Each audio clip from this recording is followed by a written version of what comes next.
Hello and welcome to Kush News, the newscast of the African diaspora. As always, I'm your anchor, Ochanda, daily bringing you the top stories from Africa and the Caribbean. Let's look at today's news from March 27th, 2023. In Nairobi, security is tight with riot police stationed at strategic points and patrolling the streets. Many shops remain shut down and train services from the capital's outskirts into central business district has been suspended. Weekly protests have been called by opposition leader Raila Odinga against soaring food prices and the quote-unquote stolen election that was won by President William Ruto. Odinga, who was a candidate in the election, received support from then President Uhuru Kenyatta. In Kisumu County, police have retaliated with tear gas and gunshots to disperse protesters in Kisumu who were pelting them with stones. The protesters defied the call by Kisumu Governor Anyang' Nyong'o to march towards Nyamashira in the outskirts of Kisumu City along Kisumu-Nairobi Highway. He also urged protesters to march peacefully, not to destroy property. The protesters accused Nyong'o of betraying the opposition leader Raila Odinga. Kenya's Inspector General of Police Japhet Koome told reporters back on March 26th that the protests were quote-unquote illegal and would be banned. Currently, President William Ruto is out of the country. Those in Kenya, let us know what's going on on the grounds, and if you guys continue every Monday with Mandamano. Let's go to Tunisia in North Africa. The bodies of 29 people, many of them from Sub-Saharan Africa, were recovered in the Mediterranean Sea over the weekend off the coast of Tunisia. According to the Tunisian National Guard, 11 people were rescued. Officials say they don't know how many vessels had sank or how many people have been abroad. The migrants were trying to reach Italy, the initial landing point for many of them on their journey to Europe, where often desperate travelers believe that they will find a better way of life. The push for migration out of Tunisia and Northern Africa into Europe was pushed and sparked forward by comments made by Tunisian President Kais Saied when he made derogatory remarks about Sub-Saharan Africans living in his country, saying that they were the cause of a crime wave and that they were threatening the demographic composition of Tunisia's Arab Muslim population. Tunisian President Saied made a comment referring to Sub-Saharan Africans, stating they're looking to make Tunisia from an Arab population to a more African population. Said's remarks were denounced as racist hate speech by the African Union. Those in Tunisia and those that are traveling in North Africa, let us know what's going on. Drop a comment below.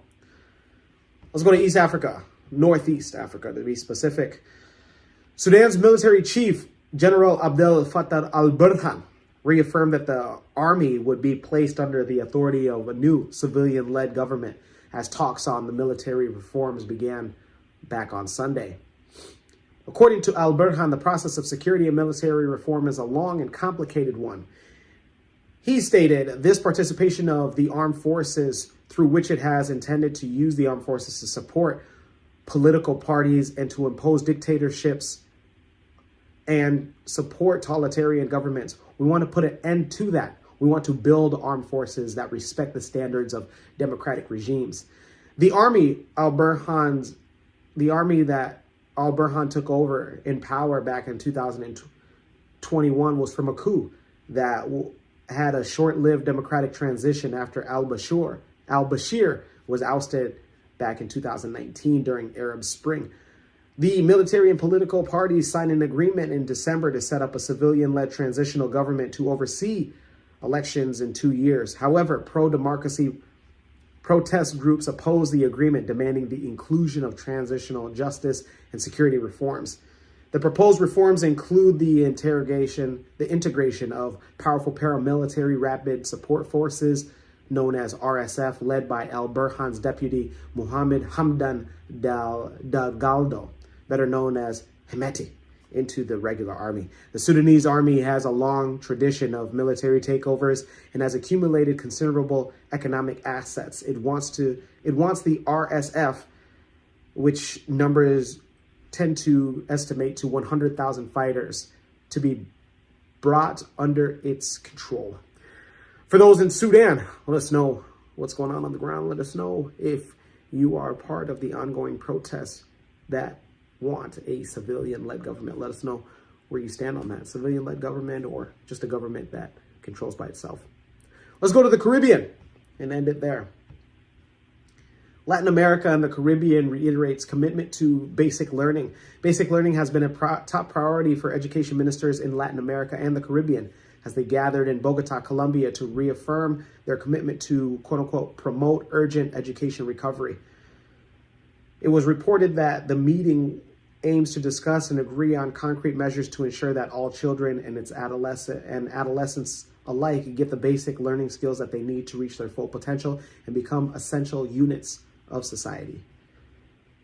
Education losses in the countries represent a real catastrophe. It is urgent to work and reverse them as soon as possible, with special attention to the youngest and most vulnerable, said the regional director of the human development of the World Bank. Last year,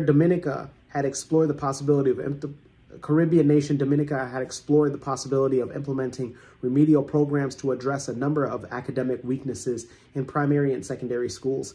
Its government has also prioritized the construction of new and refurbished schools in the island and are funded by its long-running citizenship by investment program. This educational facility are just a few of several sustainable projects overseen by Dominica to achieve its goal of becoming the world's first climate resilient nation, not just in the Caribbean, but in the world. Let us know your thoughts and the drive to have education push forward in the Caribbean. We had today's newscast with the African proverb of the day.